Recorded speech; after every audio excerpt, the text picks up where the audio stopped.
Hello, good morning students. In the last period, we have learned about first chapter and first point, okay, and we learn the history of crop. And today we are going to learn about pattern, cropping pattern. Let's discuss about this topic. Despite this diversity, two boards cropping pattern can be identified. These are kharif crops and second is rabi crops. Kharif फसल और rabi फसल. We will learn about more information in two fasals, two crops. Okay, first is kharif crops. The crop which are sown in the rainy season are called kharif crop. Okay, do you know rainy season? Rainy season, I know, and you also know very well about the rainy season. क्या होता है rainy season में? Who can give the answer? हाँ, very good. Rainy season में क्या होता है? बारिश होती है. Okay, rainfall on the ground, on the farm, everywhere. That time we call rainy season. Okay, and we take some crops in rainy seasons, that's called kharif crops. Okay, the crop which are sown in the rainy season are called kharif crop. तो क्या बोला जाता है? खरीफ crop किसे बोलते हैं? हाँ, जो रेनी सीजन में हम जो फसल लेते हैं, है ना, जो कोई भी हो, जो जो फसल हम लेते हैं उन सभी फसलों को क्या बोलेंगे? Kharif crops. Okay, then the rainy season in India is generally from June to September. Okay, आप लोगों को पता ही होगा कि रेनी सीजन का जो टाइमिंग होता है ना, you know the time of rainy season.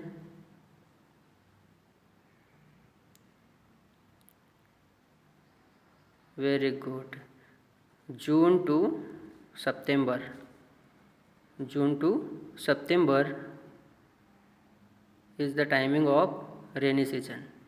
Okay, in generally from June to September, paddy, maize, soybean, groundnut and cotton are kharif crops. तो खरीफ फसल जो होती है कौन कौन सी होती है यहाँ पर दिया हुआ है. I want to ask a question. What is kharif crop? That time you can give the answer. The crop which are sown in the rainy season are called kharif crop. Okay, then which crops? That time you give the answer. Paddy, maize, soybean, groundnut and cotton. Okay, तो हमें पता होना चाहिए कि खरीफ फसल जो होती है उसमें कौन कौन सी फसल हम ले सकते हैं, है ना. रेनी सीजन में हम कौन कौन सी फसल ले सकते हैं? उन सभी फसलों को क्या बोला जाता है? खरीफ crops.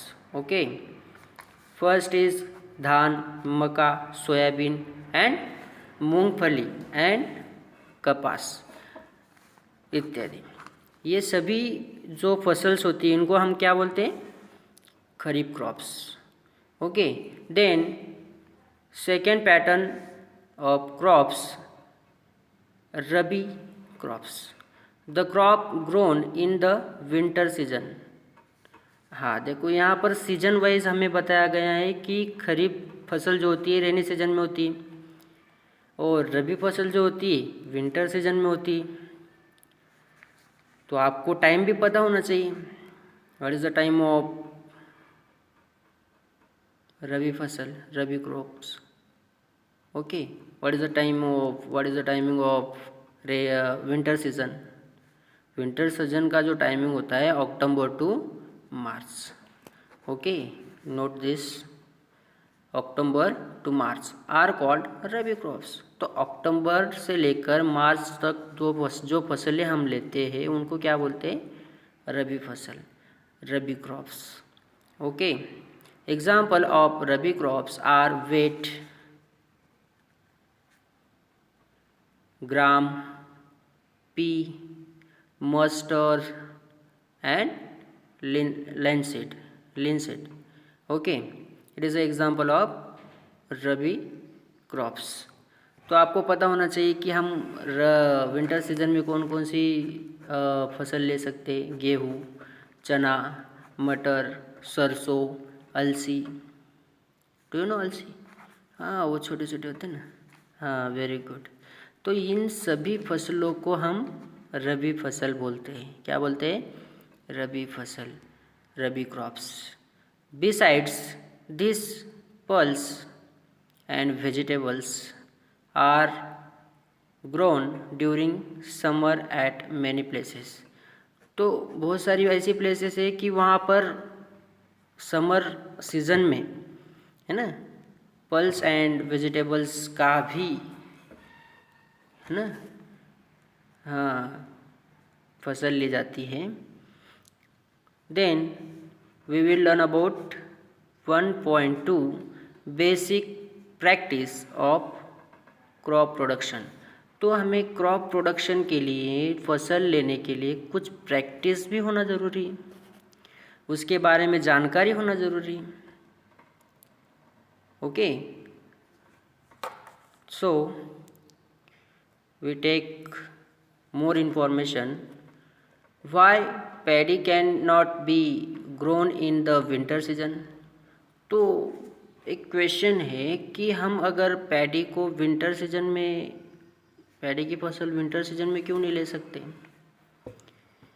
Paddy required a lot of winter, a lot of water, therefore it is grown only in the rainy season. तो पैडी की जो फसल होती है उसमें बहुत सारा पानी की ज़रूरत होती है, बहुत सारा पानी वहाँ पर उस फसल को लगता है, इसीलिए हम उसको रेनी सीजन में लेते हैं.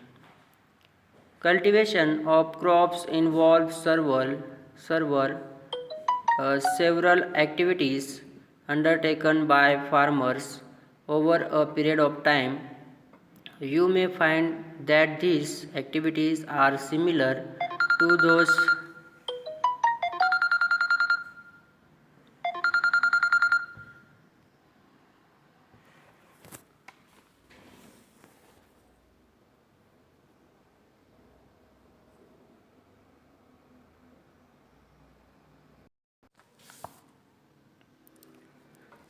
several activity undertaken by farmers over a period of time. You may find that these activities are similar to those carried out by a gardener or even by you when you grow ornamental plants in your house. This activity or task are referred to as agricultural practice which are listed below. तो agriculture की practice, है ना, crop की basic practice अगर हमें करनी है तो उसके लिए कुछ चीज़ें हमें करनी पड़ती है ना. For example preparation of soil, मिट्टी को तैयार करना, मिट्टी को फसल के लिए रेडी करना. कैसे करते हैं ready? We will learn next lecture. Okay, then second is sowing, बुआई. Third is adding manure and fertilizers. Fourth is irrigation, means सिंचाई. Fifth is protecting from weeds, and sixth is harvesting, and seventh is storage. Okay, तो हमें उसकी basic practice के लिए कुछ चीज़ें हमें ध्यान में रखनी होगी. मिट्टी को तैयार करना, फिर बुआई करना, फिर खाद एवं उर्वरक उसको देना, सिंचाई करना, है ना, खरपतवार से सुरक्षा करना, उसकी कटाई करना, फिर उसको कहाँ पर रखना है ना। हमें मिट्टी को पहले क्या करना पड़ेगा, रेडी करना पड़ेगा, फसल के लिए रेडी करना पड़ेगा। उसके बाद उसमें हम कुछ बीज बोएंगे, है ना। It is a basic practice, okay. तो उसके बाद उसमें हम क्या करेंगे, बीज बोएंगे, फिर उसको लगने वाली खाद उसको हम देंगे, फिर सिंचाई करेंगे, फिर उसकी सुरक्षा के लिए जो हमारी क्रॉप है उसकी सुरक्षा के लिए हमें कुछ खरपतवार देनी होगी। देन फिर उसकी कटाई करनी पड़ेगी, फिर उसको रखने के लिए स्टोरेज, भंडारण की आवश्यकता होगी। ये सभी बेसिक प्रैक्टिस होती है और ये सब हमें करना बहुत ही ज़रूरी है। फसल से पहले ही हमें ये सब रेडी करना पड़ता है कि फसल को कैसे लगाना है, मिट्टी को कैसे तैयार करना है, उसमें बीज कैसे बोए जाते हैं, फिर उसको लगने वाली खाद कौन कौन सी है, उसकी सिंचाई कैसे करते हैं, है ना। उसकी सुरक्षा के लिए खरपतवार कौन कौन सी देनी होगी, कटाई कैसे करनी है, उसको रखने के लिए स्टोरेज कहाँ करना है, भंडारण कहाँ होगा, ये सभी चीज़ें हमें रेडी करनी पड़ती है, ओके। तो आप सभी को ये 1.2 और जो क्रॉपिंग के पैटर्न्स हैं, खरीफ क्रॉप एंड रबी क्रॉप, बहुत अच्छे से समझ में आ गए होंगे, okay. Did you understand? Any problem? These topics? Very good. We will learn the agriculture practice 1, 2, 3, 4, 5, 6, 7 points. मिट्टी को कैसे तैयार करते हैं, preparation of soil and sowing. We will learn about the more information and important points we will learn in tomorrow. Thank you friends.